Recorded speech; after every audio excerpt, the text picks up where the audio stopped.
ঘুরতে এসে বলছে শেখ হাসিনা পালিয়ে গেছে ভারতের মধ্যে।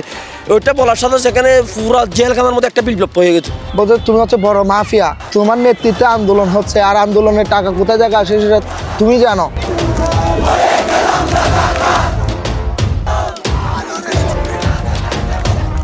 বাংলাদেশের ২৪শে জুলাই আগস্টে যে বিপ্লব হয়েছে সেটি নানা কারণে ইতিহাসে অনন্য।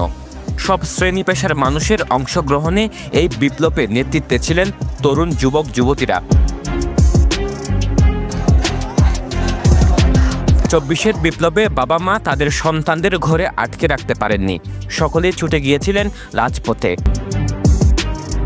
তৎকালীন আওয়ামী লীগ সরকারের প্রধানমন্ত্রী শেখ হাসিনা গণমাধ্যমে আন্দোলনকারী শিক্ষার্থীদের রাজাকার তকমা দেওয়ার পরপরই ক্ষোভে ফেটে পড়েন শিক্ষার্থীরা।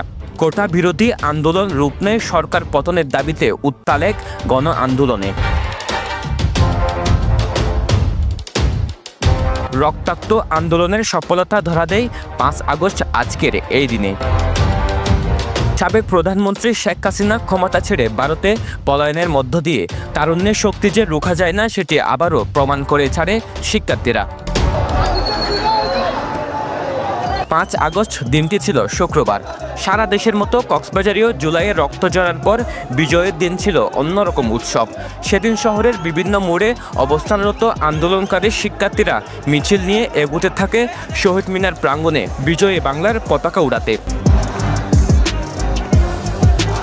কিছুক্ষণ পর কক্সবাজারের কেন্দ্রীয় শহীদ মিনার প্রাঙ্গণ থেকে শুরু করে সড়কের আনাচে কানাচে বিভিন্ন শ্রেণী পেশার মানুষের জমায়েত হয়। সবার মাঝে উল্লাসে বাঁধ ভেঙে যায়। ৫ই আগস্ট হচ্ছে আনন্দ উচ্ছ্বাসের দিন এবং একই সাথে ৫ই আগস্ট আমরা হাসিনা পালিয়ে যাওয়ার খবর পাওয়ার সাথে সাথে পুরো বাংলাদেশের মানুষ হচ্ছে একটি আনন্দ উদ্দীপনা নিয়ে রাজপথে নেমে এসেছে। বাংলাদেশের পতাকা হাতে একদম শিশু থেকে বৃদ্ধ পর্যন্ত রাজপথে নেমে আনন্দ উল্লাস করেছে। আমাদের ৫ তারিখ বিজয় হয়েছিল, এটা হয়তো আমাদের প্রাথমিক বিজয়। আমরা যতদিন না এই দেশের সেই প্রান্তিক প্রাম্ব পর্যন্ত সংস্কার না হচ্ছে ততদিন আমরা বলতে পারবো না আমরা আসলে বিজয় হয়েছি। আমাদের অনেকেই সিজদায় লুটে পড়েছিল, আত্মতৃপ্তিতে বকছিল, মানে চোখে পানি চলে আসছিল। অনেকে সিজদায় লুটে পড়েছিল, অনেকে আল্লাহকে স্মরণ করেছিল এবং অনেকের মুখে আমি নিজেও বলেছিলাম আমার এই জীবনে আর কোনো চাওয়া পাওয়া নেই। আজ থেকে বাকি জীবনটা আমরা বোনাস লাইফ হিসেবে কি করছি, আমরা এমন একটা দিন চেয়েছিলাম, এমন একটা মাহিন্দ্র ক্ষণের জন্য আমরা অপেক্ষা করেছিলাম। মানে শেষ মুহূর্তে এসে মনে হচ্ছিল আর কিছুই হবে না। এরপর আলহামদুলিল্লাহ ৫ই আগস্ট তো আপনারা সবাই জানেন অনেক সুন্দর একটা দিন আমাদের বাংলাদেশের জন্য, আমাদের ছাত্রদের জন্য।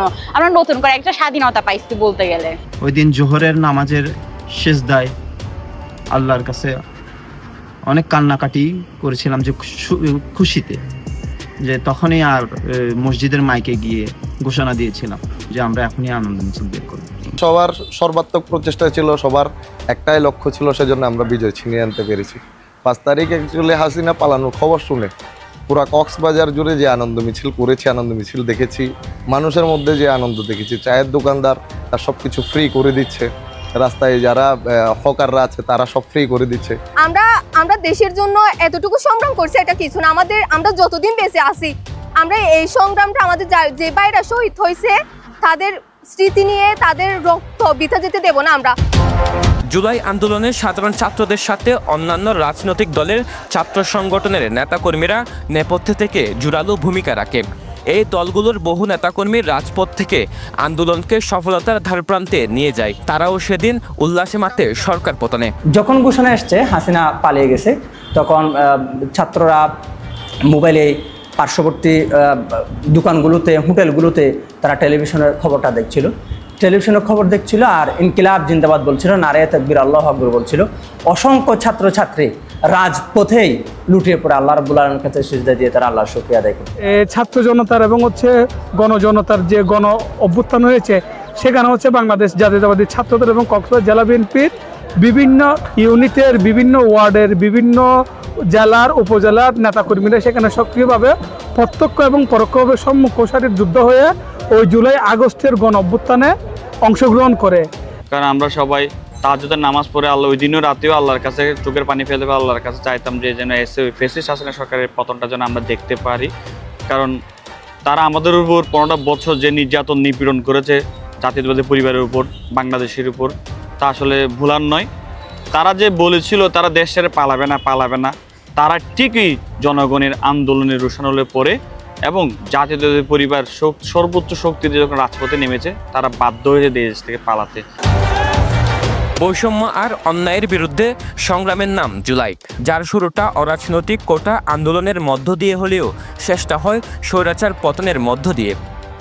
ন্যায্য দাবি আদায়ে অনড় ছাত্র সমাজের বিপক্ষে দাঁড়ায় তৎকালীন সরকার, যার ফল জুলাই গণ অভ্যুত্থান।